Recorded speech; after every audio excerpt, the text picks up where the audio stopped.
ya, apa yang diberikan oleh perusahaan untuk meningkatkan lagi kompetensi dari ya SDM internalnya ya. Contohnya makanya di sini diberikan contoh yang pertama, perusahaan tentunya kalau untuk meningkatkan lagi kompetensi meningkatkan kompetensi, meningkatkan kepuasan, meningkatkan kesenangan, kesejahteraan dari karyawan, yang pertama diberikan apa? Pasti gaji dan juga kompensasi yang baik. Iya kan? Kalau misalkan satu perusahaan diberikan gaji dan kompensasi yang bagus, maka mereka akan terdorong untuk mencintai perusahaannya. Ketika mereka mencintai perusahaannya, apa yang akan terjadi? Mereka akan melakukan apa saja untuk menyebarkan hal-hal yang baik bagi perusahaannya, ya, terutama dalam hal melayani pelanggannya. Nah, itu dari segi pertukaran tadi, gaji kompensasi. Ya. Nah, yang kedua, ya, yang harus kita dorong lagi apa? Terjadinya pertukaran lagi Bapak Ibu. Pertukarannya apa? Pemberdayaan karyawan. Pemberdayaan karyawan ini banyak ya. Dari pelatihan, ya, dari memberikan motivasi, ya, dari memberikan apalah ya, terutama untuk karyawan-karyawan yang sifatnya adalah garda depan, frontline, yang ya langsung terjun nantinya kepada pelanggan. Nah, pertukaran ini tadi tentu pertukarannya adalah perusahaan ya mengeluarkan kos ya untuk memberikan pelatihan. Ya, berarti sudah bertukar nih ya kepada karyawan. Yang karyawan dapatkan ini terjadinya peningkatan kompetensi mereka. Ya, sehingga pertukaran ini nantinya akan ya berlanjut ke pertukaran antara karyawan dengan konsumen eksternal ataupun pelanggan eksternalnya. Nah, jadi konsepnya sebelum kita sampai kepada konsep yang tadi, sebenarnya yang tadi kita cerita Toyota, kita cerita produknya dipakai oleh karyawan dulu itu benar.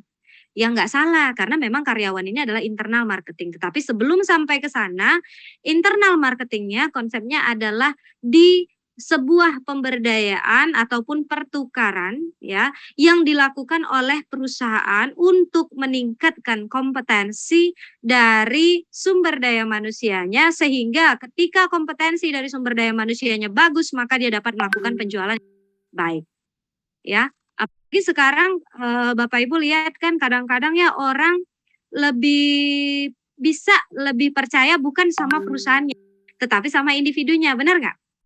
Kalau Bapak Ibu biasa udah belanja, biasa dilayani oleh marketing yang A. Ketika marketing A-nya sudah ada, kadang-kadang kita nggak mau belanja lagi di mereka. Kan yang seperti itu. Ya. Nah, jadi ini adalah salah satu hal yang harus diperhatikan oleh perusahaan bagaimana menjaga ya ataupun berstrategi untuk meningkatkan lagi kompetensi yang dimiliki oleh SDM-nya melalui internal marketing. Nah, jadi tujuannya jelas ya Bapak Ibu. Tujuannya jelas, internal marketing ini harus apa namanya? Harus dipertahankan, harus ditingkatkan ya demi ya memberikan suatu SDM yang profesional untuk nantinya dapat menggait yang namanya eksternal marketing. Nah, kalau kita lihat di sini ini tadi yang saya katakan, marketingnya ada banyak ya kalau internal marketing nih. Internal marketing ini ada marketing department, ada senior management, ada other department. Pokoknya ini semua yang terlibat ya dalam proses pemasaran. Ya, itu memang harus ditingkatkan. Nah, yang kedua, holistic marketing ini ada yang namanya social responsible marketing. Nah, ini tadi konsep pemasaran yang mana satu perusahaan ini memperhatikan apa namanya lingkungan sekitarnya.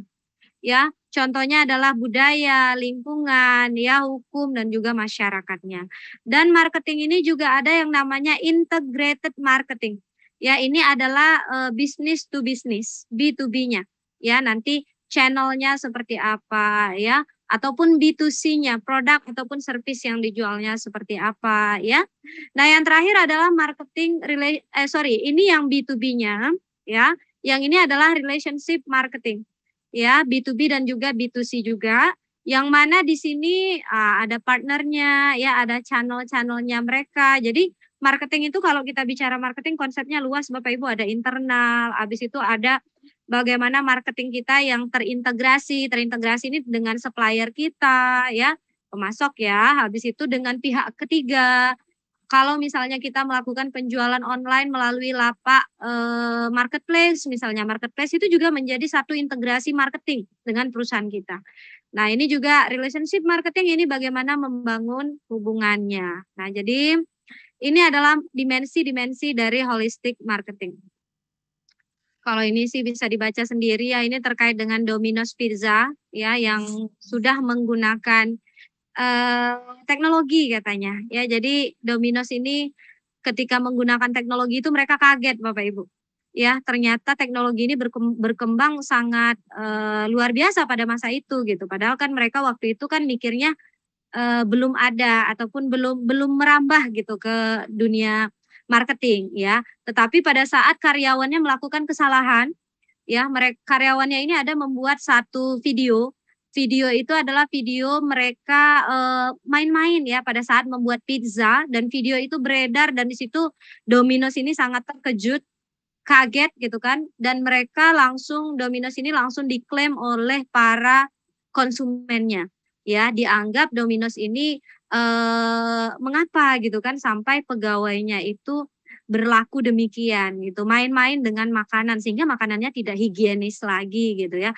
Jadi pada saat ini memang yang dialami oleh Domino's tuh kehilangan pelanggan gitu. Nah, ini masa-masanya waktu sosial media masih baru-baru, ini tahun berapa? Tahun 2008, 2009 ya Bapak Ibu. Ya waktu awal-awal sekali.